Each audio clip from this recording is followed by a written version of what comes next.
Pride and Prejudice by Jane Austen. Chapter 29. Mr. Collins's triumph, in consequence of this invitation, was complete. The power of displaying the grandeur of his patroness to his wondering visitors, and of letting them see her civility towards himself and his wife, was exactly what he had wished for, and that an opportunity of doing it should be given so soon was such an instance of Lady Catherine's condescension as he knew not how to admire enough. "I confess," said he, "that I should not have been at all surprised by her ladyship's asking us on Sunday to drink tea and spend the evening at Rosings. I rather expected, from my knowledge of her affability, that it would happen. But who could have foreseen such an attention as this? Who could have imagined that we should receive an invitation to dine there, an invitation, moreover, including the whole party, so immediately after your arrival?" "I am the less surprised at what has happened," replied Sir William, "from that knowledge of what the matters of the great really are, which my situation in life has allowed me to acquire. About the court, such instances of elegant breeding are not uncommon." Scarcely anything was talked of the whole day or next morning but their visit to Rosings. Mr. Collins was carefully instructing them in what they were to expect, that the sight of such rooms, so many servants, and so splendid a dinner might not wholly overpower them. When the ladies were separating for the toilette, he said to Elizabeth, "Do not make yourself uneasy, my dear cousin, about your apparel. Lady Catherine is far from requiring that elegance of dress in us which becomes herself and her daughter. I would advise you merely to put on whatever of your clothes is superior to the rest. There is no occasion for anything more. Lady Catherine will not think the worse of you for being simply dressed. She likes to have the distinction of rank preserved." While they were dressing, he came 2 or 3 times to their different doors to recommend their being quick, as Lady Catherine very much objected to be kept waiting for her dinner.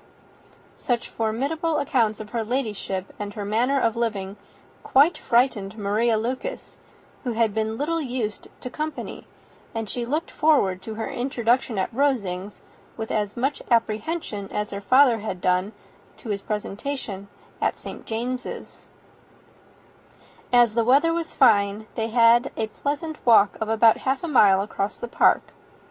Every park has its beauty and its prospects, and Elizabeth saw much to be pleased with, though she could not be in such raptures as Mr. Collins expected the scene to inspire, and was but slightly affected by his enumeration of the windows in front of the house, and his relation of what the glazing altogether had originally cost Sir Louis de Bourgh.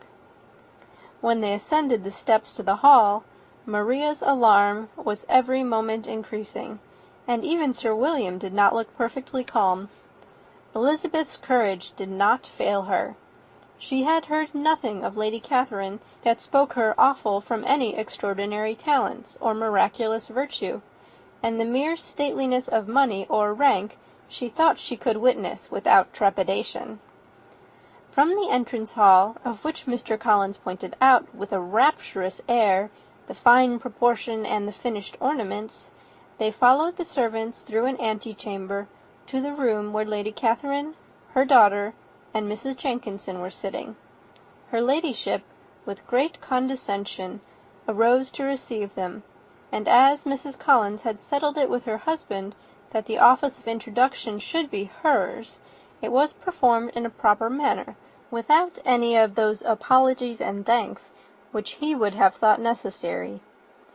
In spite of having been at St. James's, Sir William was so completely awed by the grandeur surrounding him that he had but just courage enough to make a very low bow and take his seat without saying a word, and his daughter, frightened almost out of her senses, sat on the edge of her chair, not knowing which way to look. Elizabeth found herself quite equal to the scene, and could observe the 3 ladies before her composedly. Lady Catherine was a tall, large woman, with strongly marked features, which might once have been handsome. Her air was not conciliating, nor was her manner of receiving them such as to make her visitors forget their inferior rank. She was not rendered formidable by silence, but whatever she said was spoken in so authoritative a tone as marked her self-importance and brought Mr. Wickham immediately to Elizabeth's mind, and from the observation of the day altogether, she believed Lady Catherine to be exactly what he represented. When, after examining the mother, in whose countenance and deportment she soon found some resemblance of Mr. Darcy, she turned her eyes on the daughter, she could almost have joined in Maria's astonishment at her being so thin and so small.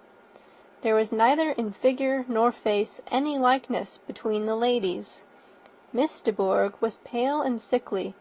Her features, though not plain, were insignificant, and she spoke very little, except in a low voice to Mrs. Jenkinson, in whose appearance there was nothing remarkable, and who was entirely engaged in listening to what she said, and placing a screen in the proper direction before her eyes.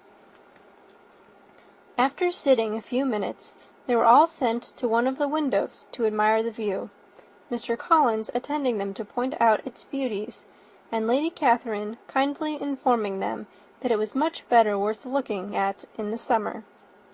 The dinner was exceedingly handsome, and there were all the servants and all the articles of plate which Mr. Collins had promised, and as he had likewise foretold, he took his seat at the bottom of the table, by her ladyship's desire, and looked as if he felt that life could furnish nothing greater.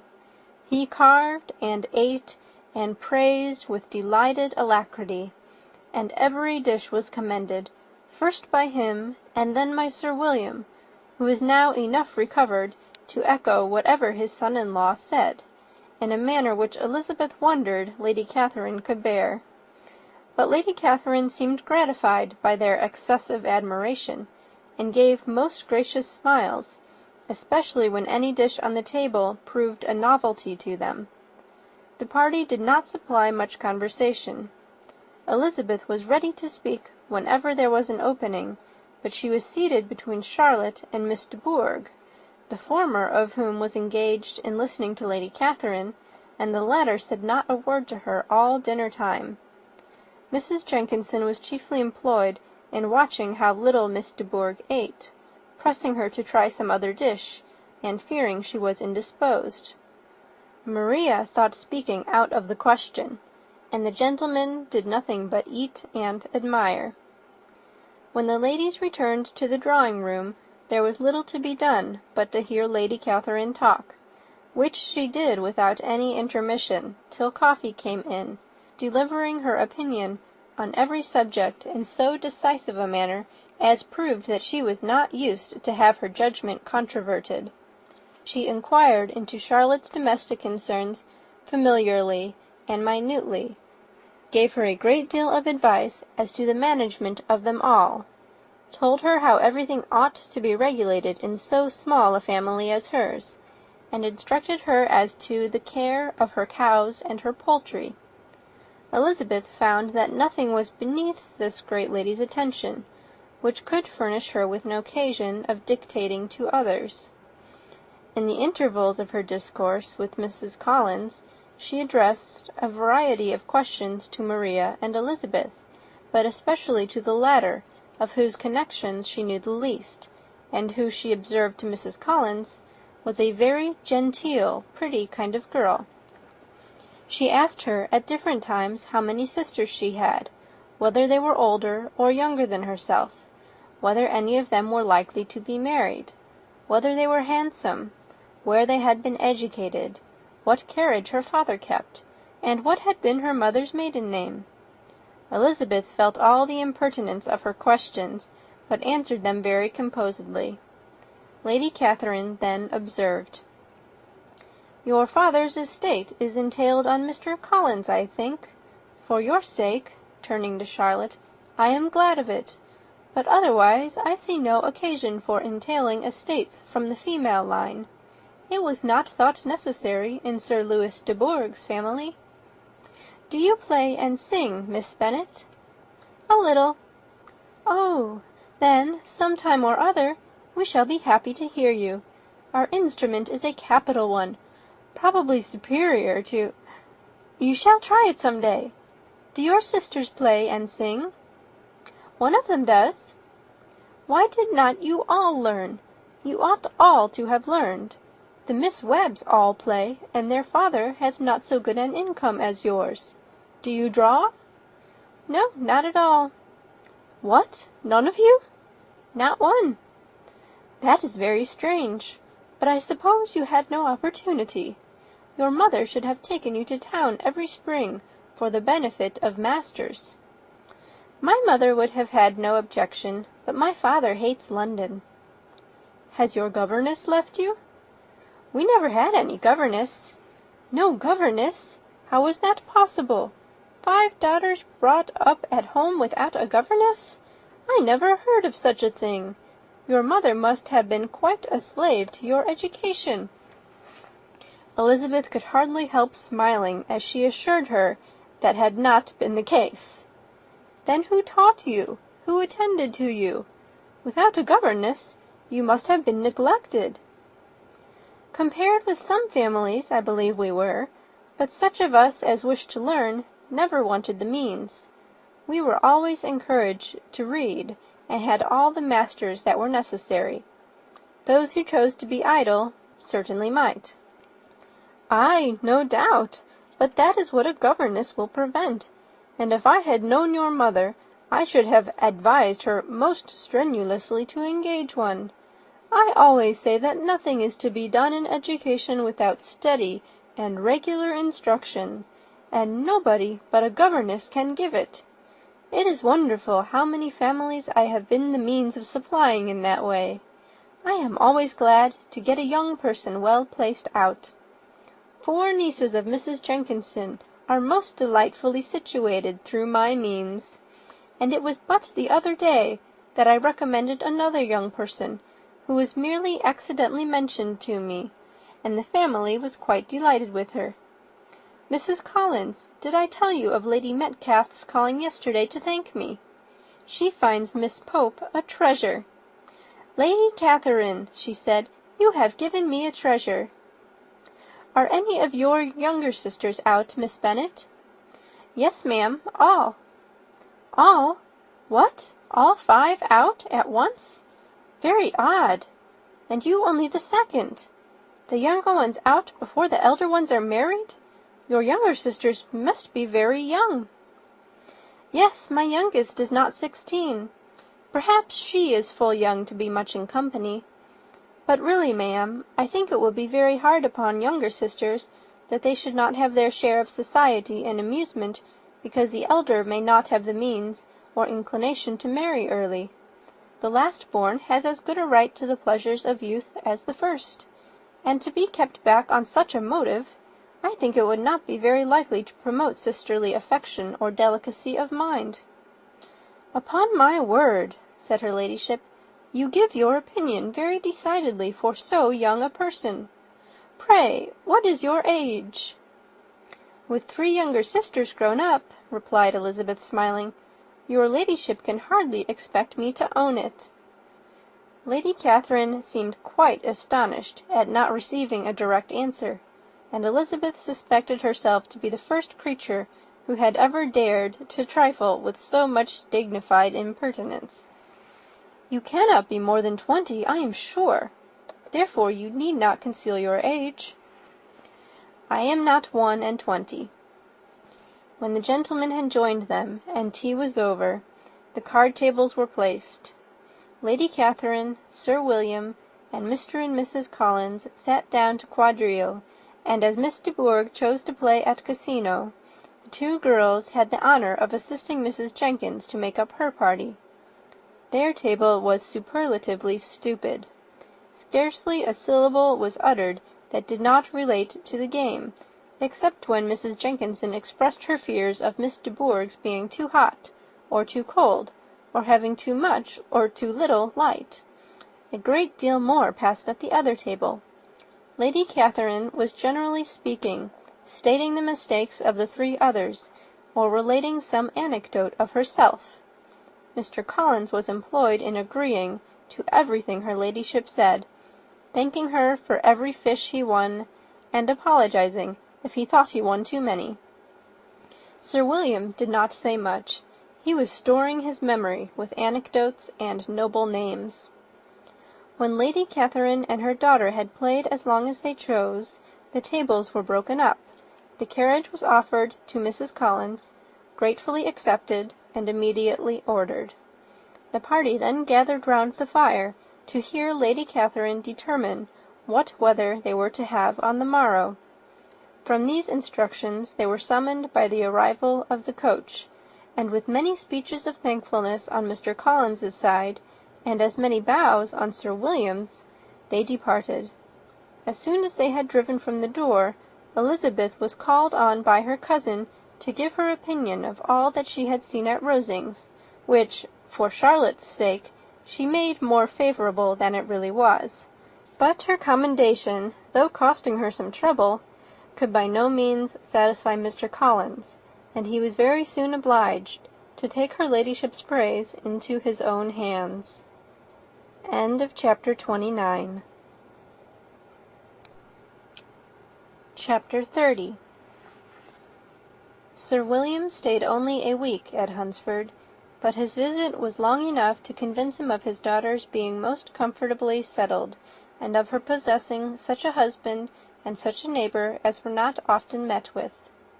While Sir William was with them, Mr. Collins devoted his morning to driving him out in his gig, and showing him the country, but when he went away, the whole family returned to their usual employments, and Elizabeth was thankful to find that they did not see more of her cousin by the alteration, for the chief of the time between breakfast and dinner was now passed by him either at work in the garden, or in reading and writing, and looking out of the window in his own book-room, which fronted the road. The room in which the ladies sat was backwards. Elizabeth had at first rather wondered that Charlotte should not prefer the dining-parlour for common use. It was a better-sized room, and had a more pleasant aspect, but she soon saw that her friend had an excellent reason for what she did, for Mr. Collins would undoubtedly have been much less in his own apartment, had they sat in one equally lively, and she gave Charlotte credit for the arrangement. From the drawing-room they could distinguish nothing in the lane, and were indebted to Mr. Collins for the knowledge of what carriages went along, and how often especially Miss de Bourgh drove by in her phaeton, which he never failed coming to inform them of, though it happened almost every day. She not unfrequently stopped at the parsonage, and had a few minutes' conversation with Charlotte, but was scarcely ever prevailed upon to get out. Very few days passed in which Mr. Collins did not walk to Rosings, and not many in which his wife did not think it necessary to go likewise, until Elizabeth recollected that there might be other family livings to be disposed of. She could not understand the sacrifice of so many hours. Now and then they were honoured with a call from her ladyship, and nothing escaped her observation that was passing in the room during these visits. She examined into their employments, looked at their work, and advised them to do it differently, found fault with the arrangement of the furniture, or detected the housemaid in negligence, and if she accepted any refreshment, seemed to do it only for the sake of finding out that Mrs. Collins's joints of meat were too large for her family. Elizabeth soon perceived that though this great lady was not in commission of the peace of the county, she was a most active magistrate in her own parish, the minutest concerns of which were carried to her by Mr. Collins, and whenever any of the cottages were disposed to be quarrelsome, discontented, or too poor, she sallied forth into the village to settle their differences, silence their complaints, and scold them into harmony and plenty. The entertainment of dining at Rosings was repeated about twice a week, and, allowing for the loss of Sir William, and there being only one card-table in the evening, every such entertainment was the counterpart of the first. Their other engagements were few, as the style of living in the neighbourhood in general was beyond Mr. Collins's reach. This, however, was no evil to Elizabeth, and upon the whole she spent her time comfortably enough.